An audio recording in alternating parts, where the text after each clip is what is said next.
Bonjour, je suis Hakim L'Alam et je vous propose ma chronique du mardi 11 mars 2025. Elle s'intitule « De la science bouchère et du sacrifice de la pensée ». L'Arab, je suis un Habs. Faut m'expliquer, mais doucement. On nous dit que Bachar al-Assad était un boucher. D'accord, je note, Bachar était un boucher. Son remplaçant, Djoulani, préside une Syrie où plus de 2000 alaouites et chrétiens viennent d'être massacrés.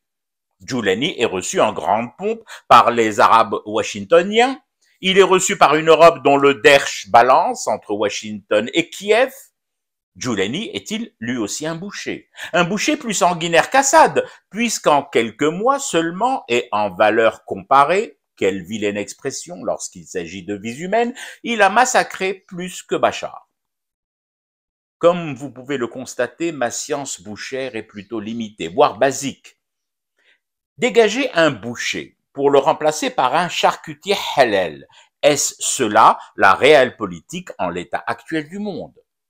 Si mes connaissances en matière de sauvagerie commise par des humains sur d'autres humains sont rikiki, il me reste tout de même des substrats, des bribes de l'histoire contemporaine. Et oui, les mêmes qui nous fourguent Djoulani plus clean que Bachar nous avaient vendu des distinguos aussi subtils de la basse-côte entre Ahmed Shah Massoud, le Mollah Omar et sa mobilette recustomisée.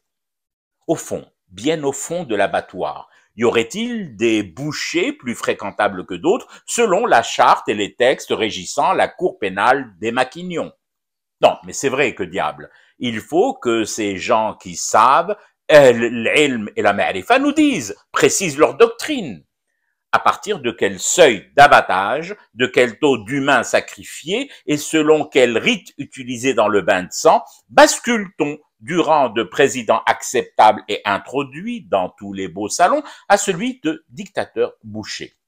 Assassiner du Alaouite à la brassée vous autorise-t-il à prendre la parole à la tribune de l'ONU? Ou alors devez-vous d'abord vous diriger vers le pipiroum des Nations Unies pour y laver vos mains du sang qui coagule et ensuite allez vous asseoir sagement dans cette grande salle en marbre vert dans les travées discrètes des pays admis au rang et statut d'observateur? Oui, je sais, je pose beaucoup de questions et je vous donnerai presque raison si vous me reprochiez de vous fatiguer ainsi. Mais je veux me montrer prudent. Prudent pourquoi?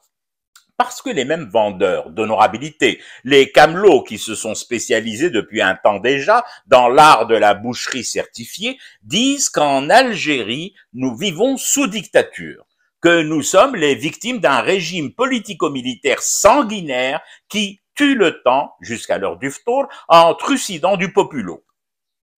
Toujours aussi habes, j'ai cherché partout, dans les livres, dans les fonds documentaires, tous supports confondus, et même dans les cimetières, pour mal paraphraser Farhat Abbas.